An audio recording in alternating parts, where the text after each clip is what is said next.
आज की वीडियो शुरू करने से पहले मैं आप लोगों के सामने कुछ रियल एग्जांपल्स रखना चाहता हूं। सलोनी मोरिया स्कोर्ड 97% इन 2019। एक मजदूर की बेटी है, लखनऊ से बिलोंग करती हैं। पिताजी घरों में रंगाई पुताई पेंट का काम करते हैं। नो स्मार्टफोन, नो कोचिंग, सिर्फ कुछ अच्छी बुक्स और स्कूल के टीचर्स की हेल्प से। How much she scored? 97%।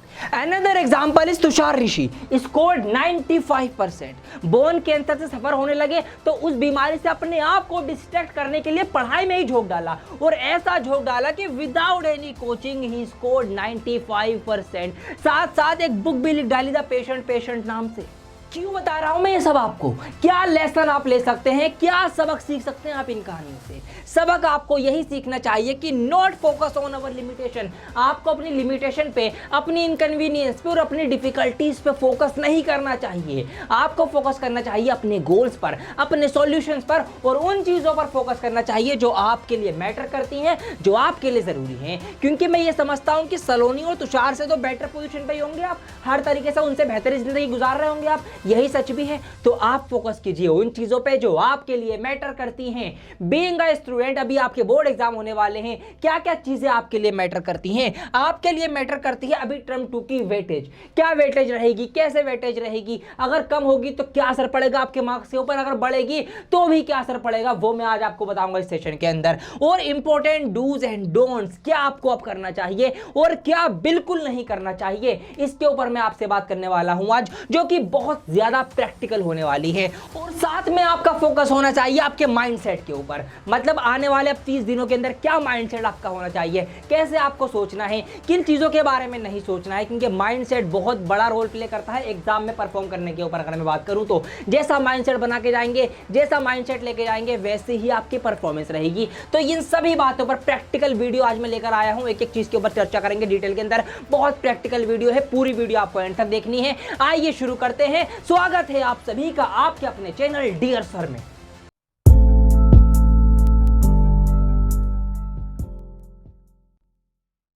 तो पहली चीज जो आपके लिए मैटर करेगी वो है टर्म 2 की वेटेज।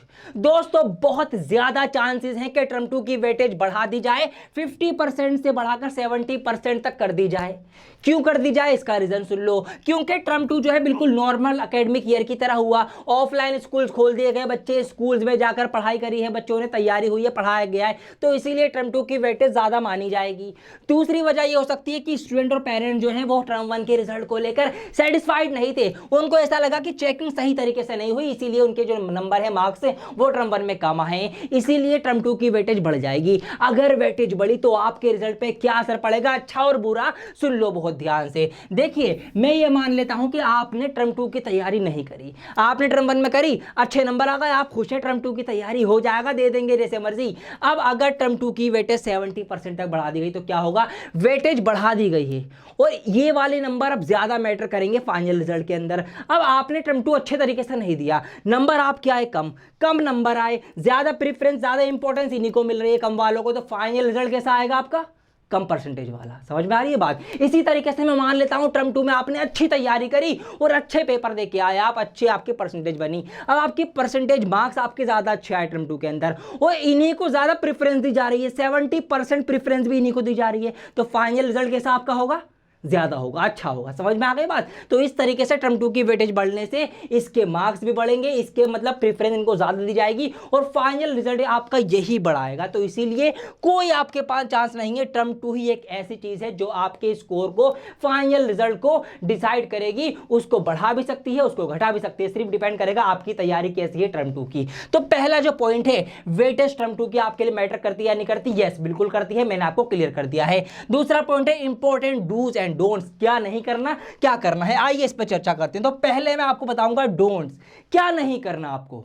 सबसे पहली चीज, यू डोंट नीड स्ट्रेटेजी। आपको किसी स्ट्रेटेजी की जरूरत नहीं है। बहुत सारे लोगों को मैंने देखा है 30 दिन की स्ट्रेटेजी, फिर आ जाएंगे 10 दिन बाद 20 दिन की स्ट्रेटेजी, फिर 15 दिन बाद 15 दिन की स्ट्रेटेजी, फिर 10 दिन की स्ट्रेटेजी, 5 दिन की स्ट्रेटेजी। भाई स्ट्रेटेजी तो स्ट्रेटेजी नहीं बनानी आपको, आपका काम पढ़ने का है, एग्जाम की तैयारी करने का है। स्ट्रेटेजी बनाने का नहीं कि 15 दिन की बना ली, अच्छा 15 दिन 10 घंटे ये पढ़ो, 4 घंटे मैथ पढ़ो, ये पढ़ो, फिर 10 दिन की, फिर 5 दिन की। नहीं, किसी भी स्ट्रेटेजी की आपको जरूरत नहीं है।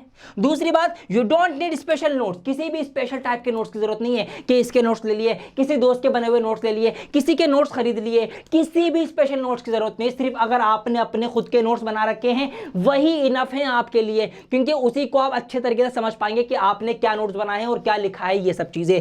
You don't need online course, और किसी का भी कोर्स इस टाइम लेने की जरूरत नहीं है। बहुत कम टाइम में, ये मत सोचना कि इस टाइम किसी का क्रैश कोर्स ले लूं, फटाफट उससे सब कुछ सीख लूंगा। इतने कम टाइम में वहां भी जल्दी जल्दी पढ़ाया जाएगा आपको, जल्दी जल्दी आपके दिमाग में सब कुछ घुसड़ जाएगा, कुछ भी आपके दिमाग में आने वाला नहीं है। आप कंफ्यूज और हो जाएंगे, आपकी कंफ्यूजन बढ़ जाएगी। तो ये सारे काम आपको बिल्कुल नहीं करने की स्ट्रेटेजी बनाने बैठ जाओ 15 दिन की, 20 दिन की, 10 दिन की, 5 दिन की, किसी और के नोट से पढ़ने लगो या कोई सा नया कोर्स ज्वाइन कर लो। ये सब मत करना, हाथ जोड़ के आपसे मैं विनती कर रहा हूं।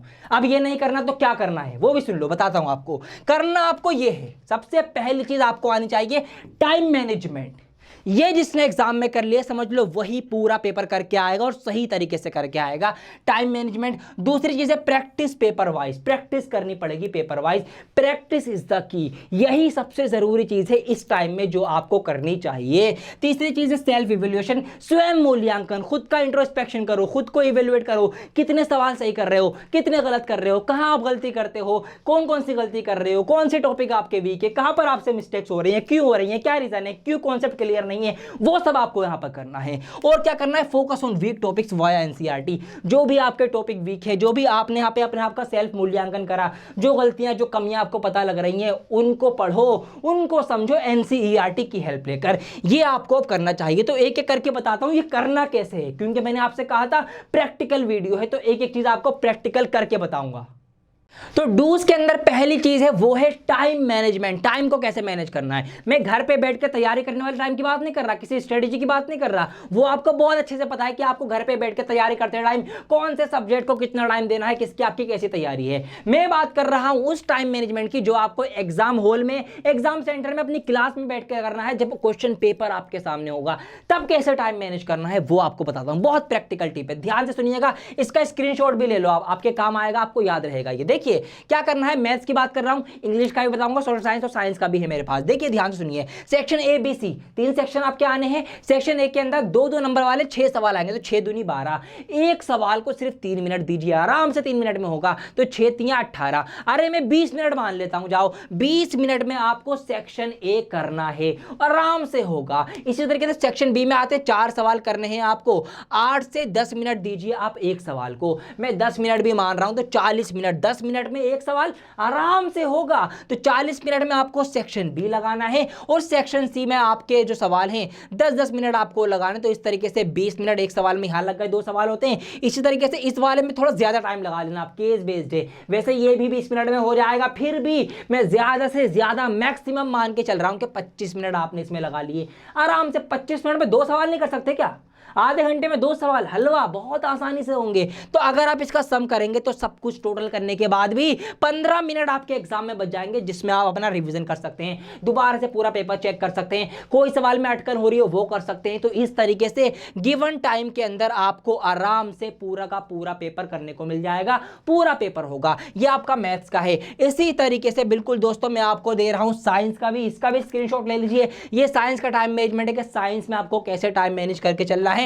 और इस तरीके से ये आपका इंग्लिश का है, इसका भी आप स्क्रीनशॉट ले लीजिएगा। इंग्लिश में बहुत डिफिकल्टी होती है बच्चों को, टर्म 1 बेकार गया बहुत सारे बच्चों का, इसीलिए इसको आप बहुत ही ध्यान से देख लेना, इसका स्क्रीनशॉट ले लीजिए। तो ये आपका टाइम मैनेजमेंट है जो प्रैक्टिकल काम करेगा, ठीक है, कोई स्ट्रेटजी नहीं, टाइम मैनेजमेंट है। ये हो गया। अब देखिए यहां पर मैं आपकी बात करूं तो हमने क्या क्या कर लिया, टाइम मैनेजमेंट की बात कर ली। अब बात करते हैं practice paper wise. Paper wise कैसे प्रैक्टिस करनी है, आइए आगे बढ़ते हैं। तो यहां पर ये सारा टाइम मैनेजमेंट हो गया। तो प्रैक्टिस आपको करनी है दोस्तों पेपर वाइज। जैसा पेपर आपका एग्जाम में आने वाला है वैसे ही प्रैक्टिस करो ना, ताकि जब आप एग्जाम देने जाओ तो आपको वो पेपर जाना पहचाना लगे, फेमिलियर लगे। कैसे आपको प्रैक्टिस करनी है दोस्तों, हर एक सब्जेक्ट को आपको कम से कम 10-10 पेपर जो है वो सॉल्व करने हैं, हर एक सब्जेक्ट के। मैथ्स का हो, इंग्लिश का हो, साइंस का हो, सोशल साइंस का, इंग्लिश, हिंदी, आप कम से कम 10 सैंपल पेपर तो लगा कर ही जाना पेपर देने से पहले, ताकि जब आप 10 बार सेम वैसी ही प्रैक्टिस कर लोगे जैसा पेपर आने वाला है तो आपको एग्जाम बहुत बहुत आसान लगेगा, बिल्कुल जाना पहचाना लगेगा वो जो 11वां पेपर आपका होगा, जो बोर्ड एग्जाम का होगा। अब सवाल उठता है कि एग्जैक्ट वैसे ही पेपर्स की तैयारी आप कहां से कर सकते हैं, कौन सी बुक या कौन से सैंपल पेपर में आपको सारे सैंपल पेपर मिल जाएंगे जो बिल्कुल वैसा ही फॉलो कर रहे हो जो पैटर्न सीबीएसई का बोर्ड एग्जाम का है। तो उसके लिए मैं आपको रिकमेंड करना चाहूंगा एजुकार्ड का सैंपल पेपर। एजुकार्ड का सैंपल पेपर ये जो बिल्कुल मोस्ट एक्यूरेट है, बिल्कुल एग्जैक्ट क्वेश्चन आपको देखने को मिलेंगे जैसे बोर्ड एग्जाम में आने वाले हैं। तो अपने मार्क्स को बढ़ाने में आपको ये एजुकार्ड के सैंपल पेपर बहुत ज्यादा हेल्पफुल साबित होंगे, बहुत ज्यादा आपकी हेल्प करेंगे। इसी वीडियो को डिस्क्रिप्शन में मैं सिर्फ और सिर्फ आपके लिए लिंक ऐड कर रहा हूं, उस लिंक पर क्लिक करके आप एजुकार्ड के सैंपल पेपर को मंगाइए और प्रैक्टिस कीजिए। लेकिन उससे पहले एनसीईआरटी आपको करनी पड़ेगी, एनसीईआरटी कवर करो और फिर सैंपल पेपर्स की हेल्प से खूब सारे आप सैंपल पेपर सॉल्व करो, सैंपल पेपर्स लगाओ, प्रैक्टिस करो। ठीक है, प्रैक्टिस आपकी हो जाएगी, लिंक डिस्क्रिप्शन में दिया गया है, याद दिला दूं, मंगा देना सैंपल पेपर के लिए। अब यहाँ पर मैं देखूं तो आपका क्या क्या हो गया है। आपका मैंने टाइम मैनेजमेंट कैसे करना है एग्जाम में ये बता दिया, प्रैक्टिस आपको पेपर वाइज करनी है ये बता दी, कहां से करनी है ये भी बता दिया। अब बात आती है सेल्फ इवैल्यूएशन की, खुद का मूल्यांकन, खुद का सेल्फ इवैल्यूएशन आपको करना है। कैसे करेंगे आइए बताता हूं। तो अगला पॉइंट है यहां पर प्रैक्टिस के बाद यह आ गया सेल्फ इवैल्यूएशन। अब अपने इस बचे हुए 30 दिनों के अंदर कैसे अपने आप को आपको इवैल्यूएट करना है, कैसे मूल्यांकन करना है। देखिए, identify in which type of questions और topics you are going wrong.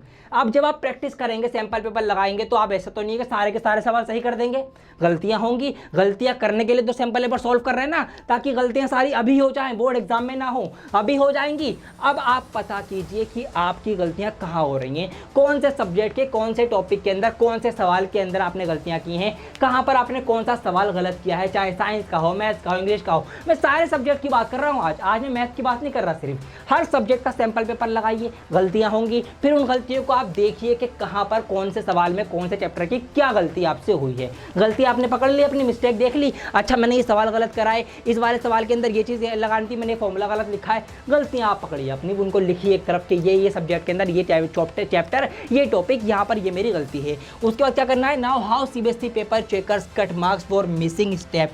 आपको ये बता रखा है मैंने पिछली वीडियोस में कि आपको हर एक स्टेप के नंबर दिखाई दिए गए होते हैं। मतलब जो सीबीएसई चेकर हैं वो हर एक पेपर में आपको क्या होता है, स्टेप वाइज नंबर देते हैं। तो आपको ये पता होना चाहिए कि कौन सी स्टेप के कितने नंबर होते हैं, ताकि आप वो स्टेप मिस ना करें और फिर आपको पूरे के पूरे नंबर मिले। कोई चेकर आपके नंबर नहीं काट सकता, तो इसीलिए आपको वो सब पता होना चाहिए। आइए कहां से पता कर सकते हैं, देखिए सेल्फ इवैल्यूएशन चार्ट। उस चार्ट के अंदर ना बहुत डिटेल में दिया गया है कि कौन सी स्टेप के कितने कितने नंबर होते हैं। तो आपको पता होगा, अच्छा जी इंट्रोडक्शन लिखने के इतने नंबर मिलेंगे, अच्छा उसके कैरेक्टर के बारे में लिखने के इतने नंबर मिलेंगे। तो आपको पता होगा कि आपको इंट्रोडक्शन लिखना है, फिर आपको कैरेक्टर के बारे में लिखना है, मैथ्स में आपको फॉर्मूला लिखना है, उसके बाद स्टेप बाय स्टेप सॉल्व करना है, अलग से लास्ट में आंसर भी लिख के आना है, उसका भी नंबर होता है। तो जब ये चीज़ें आपको पता होंगी तो आपके नंबर कटने के चांसेस कम से कम हो जाएंगे। तो ये तरीका है अपने आप को सेल्फ इवैल्यूएट करने का। ठीक है, आगे बढ़ जाते हैं। आगे क्या है यहां पर मैं देखना चाहूंगा आपके week topics.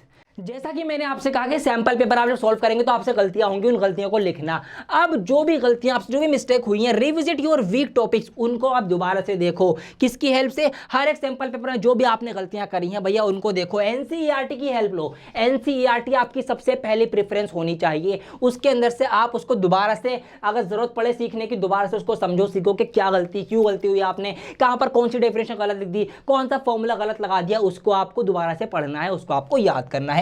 Take help from school teachers, schools के टीचर्स को परेशान करो। ठीक है, स्कूल पहुंच जाओ कि सर जी ये हमें गलती हो रही है, समझ में नहीं आ रहा। अगर कोई कॉन्सेप्ट क्लियर नहीं है तो ऐसा नहीं कि जबरदस्ती उठ के पहुंच जाओ, टाइम पास नहीं करना है बिल्कुल भी। अगर आपसे कोई कॉन्सेप्ट समझ में नहीं आया, साइंस का कोई मुश्किल कॉन्सेप्ट है, इंग्लिश का कुछ सीखना है, कोई पैटर्न, कोई कुछ भी चीज़ नहीं समझ में आ रही, स्कूल के टीचर्स की आप हेल्प ले सकते हैं। हम तो आपकी हेल्प कर ही रहे हैं। तो इन सब चीज़ों की हेल्प से आप अपने जो उन वीक टॉपिक जो गलतियां हैं उनको आप निखारेंगे, उनको सही करेंगे, उनको आप सुधारेंगे। क्यों? क्योंकि बोर्ड में जो नहीं पढ़ा होता ना अच्छे से, अक्सर वही आ जाता है, जिसको हम छोड़ देते हैं, यार ये नहीं आ रहा, छोड़ना, इसको के देख लेंगे। अक्सर वही सवाल आता है कि यार ये काश में पढ़ के आ जाता है ना तो मैं आज कर लेता। तो ये अफसोस आपको नहीं होना चाहिए। तो इसीलिए आपको अपने जो भी वीक टॉपिक्स हैं, जो भी गलतियां होंगी, उन गलतियों को सही करना है, ताकि जब आप बोर्ड का एग्जाम देने जाएं वहां आपसे वो गलतियां ना हो। वो गलतियां कब होंगी? जब प्रैक्टिस करोगे। गलतियां भी उसी की होती हैं जो प्रैक्टिस करता है, जिसके पेज साफ सुथरा है, जिससे गलती नहीं हुई, समझ लो उसने ट्राई भी नहीं करा।